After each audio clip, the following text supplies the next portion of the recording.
8 августа в Якутске на Комсомольской площади открылась традиционная ярмарка школьных принадлежностей «Школьный базар». С каждым годом условия ярмарки улучшаются, ассортимент товаров приумножается, а продавцов и покупателей становится все больше. Так, в этом году в работе ярмарки принимает участие порядка 180 предпринимателей города. Свою работу ярмарка завершит 8 сентября. Каждый год у нас ассортимент увеличивается. Ну вот, к примеру, вот детские туфли, и мальчиковые, и девичьи. У нас, делаем цены уже более доступные для наших горожан. Также привозим с Москвы, с Китая, хорошие производители. В основном все фабричное. Мой сын идет в 1 класс, вот мы ему покупаем одежду. Ага, школьную форму. Подходит вроде бы.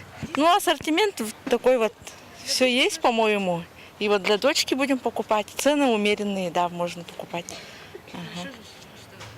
Конечно, это очень удобно, никуда не надо по городу ездить. Все в одном месте.